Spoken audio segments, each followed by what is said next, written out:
When you feel stressed a lot, hasted, when you find yourself ruminating with thoughts about things that have been, things that might be, and you can't really settle in the moment, then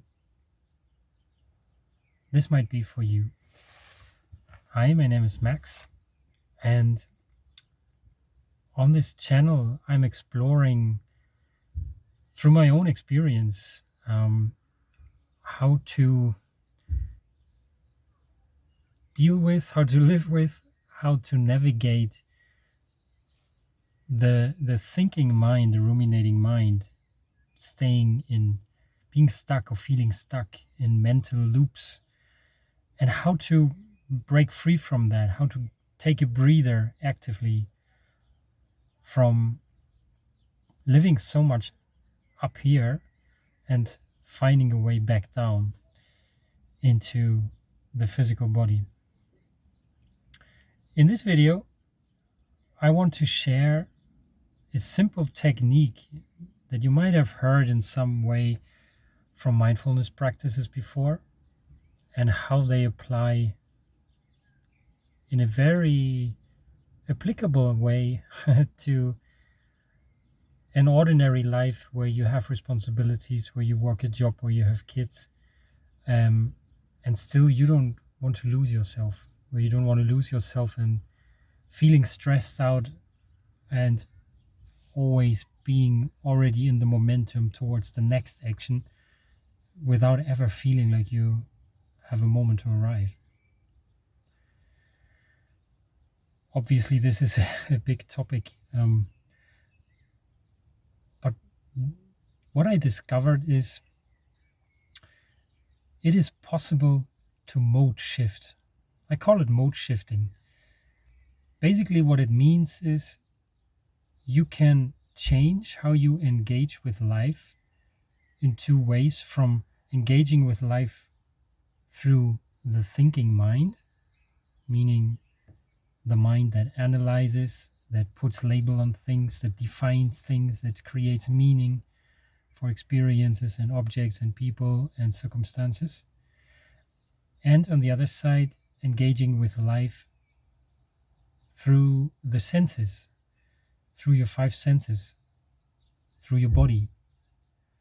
So the senses of smell, of taste, of hearing, of vision, of seeing, and of touch. And it sounds almost too simple to take it into account. But in this simplicity lies a depth that is worth exploring. Because when you are able to build this skill, it is a skill, it is not a natural ability that we have because we are trained out of it most of the time, in especially Western cultures. And so when it's a skill, you can practice it, and the more you practice it, the better you get. And you don't have to sit for hours, you don't have to go to a Vipassana retreat to practice this. So, mode shifting. When you live in the mind most of the day and you live with an inner sense of, let's call it survival, an inner sense of urgency, of having to get to do the next thing, of having to fulfill the next task on the list. And as a parent, you might relate to that.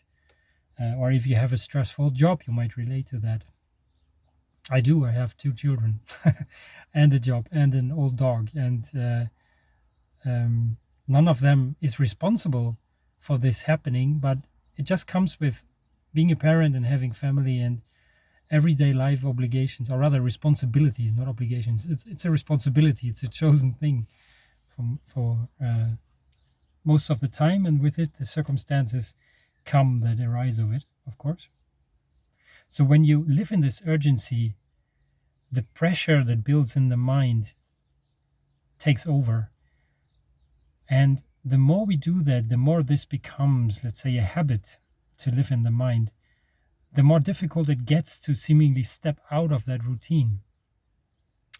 But stepping out, you can. And this is the skill. So how does that look like? Very simple.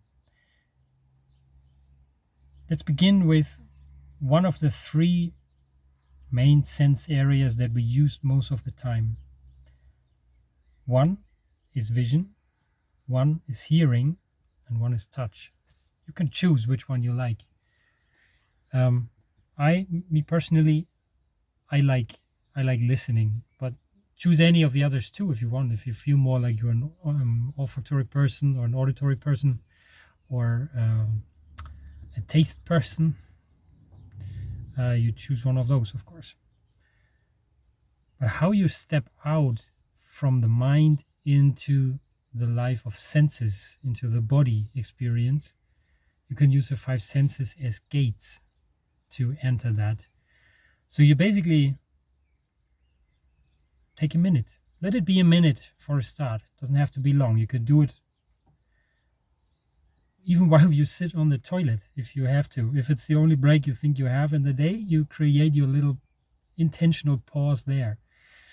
And or be it at work, standing at the coffee machine, having a hot mug in your hand, and you have 5 minutes to breathe.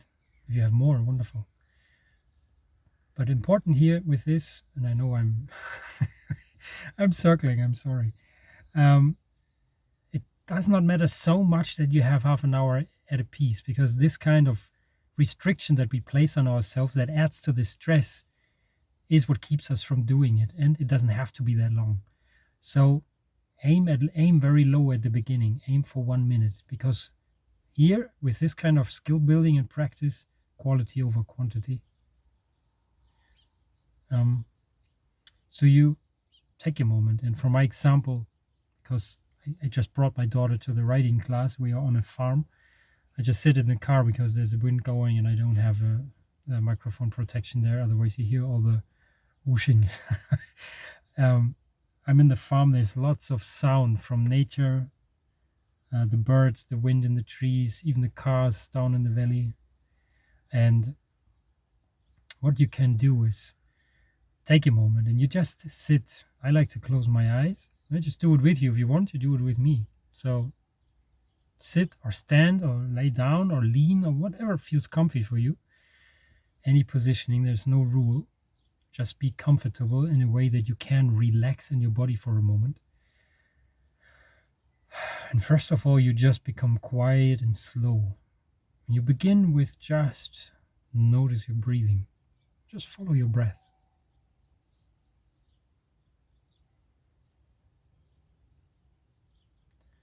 And what you can do is, on an out breath, you let go of muscle tension. Anything that is not needed to uphold your position at the moment, you notice it and you let it go. It's like holding a tennis ball in your hand and you open your fingers and you just let it fall to the ground. It's a bit that feeling.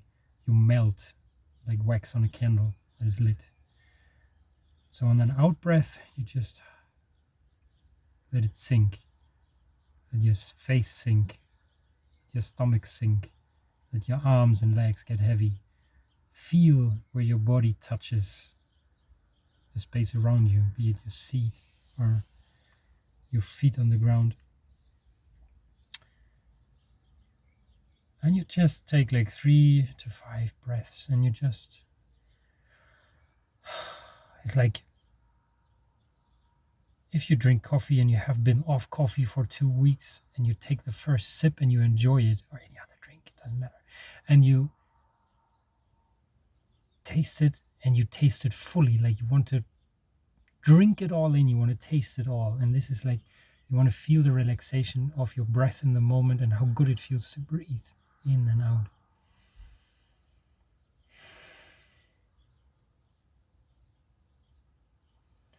And then from here, you move your awareness into your hearing faculty, into your hearing. And you notice sounds. Just pay attention to what sound is going on around you. And don't judge what you hear. If it is a mechanical man-made sound, let it be that. If it's your refrigerator, listen to the humming and the sirring of the refrigerator. If it is a construction site and someone is hammering, listen to that. If you're in the garden and you hear the wind in the trees, hear the wind. If there are birds around you, like for me right now, be with the birds. Be in the sound of it. Just notice.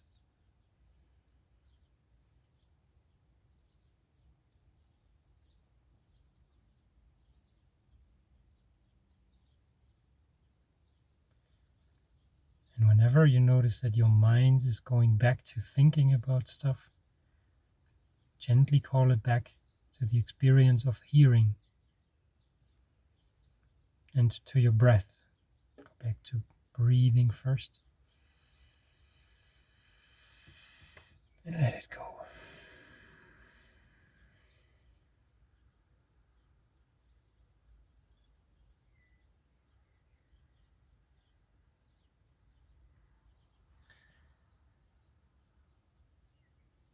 So, in case you followed what I did, gently come back, slowly come back to where you are right now.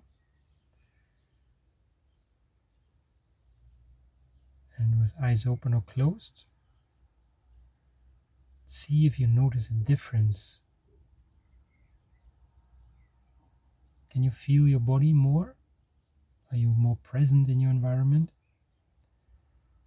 I did not check the time, it might have been more than a minute, but it was a very short time.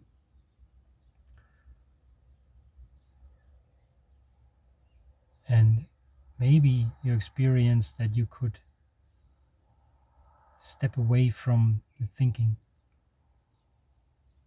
And don't worry, you can always pick it up again. That bugger comes back all the time. It's like the radio playing in the background, and the voice usually never stops. But the thing is, you can build the skill and learn to intentionally not pay attention to that by bringing your awareness to your breath and to your senses. And doing that, you can shift mode from how you engage with life. It's a very simple technique. It is very old also. It was, as far as I know, introduced in the Buddhist teachings 2,500 years ago already. So it's very well known, very simple, and very effective. And it becomes more effective the more often you do it. And again, it doesn't have to be long. This might not have to focus on taking action, but what we need to be able to take action that is embodied, that feels good to us, that is true for us, we need to learn to create pauses. Because in these pauses where we become present with ourselves, we connect with what is true for us, and we can recreate ourselves. Literally, we can rejuvenate, we can replenish energy, and often enough in this kind of break, inspiration arises in us. And we need this exchange and ebb and flood of ebb and swell and interchange of thinking and just being. You can call it like that. Being with what is. And unfortunately, in our society, I live in Austria, I'm very sure in the States it's the same. In the Western cultures, we are very much trained on living up in the head, in the mind. And usually we don't really have training that teaches us at an early age how to come back to the body, how to step out of the mind. And as a side note, this is our natural state, being relaxed in the body, living in the senses. Because the mind has never been made for, in a way, living in decision making all the way. The mind is good to gather data, to interpret it, and it definitely has its place. But it's a very bad place to live in all the time because it stresses us. And the mind has the tendency to dominate the body. So if you want to connect with yourself, if you want to find your truth, your true expression, and an ease, I highly recommend that you incorporate these very short practices of shifting mode from thinking to living in your senses and experiencing life through your senses every day. Be it just a minute. If you want, just as an idea, you can put a timer on your phone every hour, and when the timer is ringing, you stop everything you're doing and just close your eyes, come back to your breath, hear, feel, whatever sense you want to explore in that moment, and you just stay in that sense, in that sensory experience for a minute or so. And then you slowly come back and you resume what you're doing. That's it. This is what I wanted to share today. If you found this helpful, leave a comment. If you have any questions, do the same. If you want to share how you experiment with this, let me know. I'm curious. So have a wonderful day. Stay relaxed. Trust yourself. And most of all, enjoy yourself. Ciao.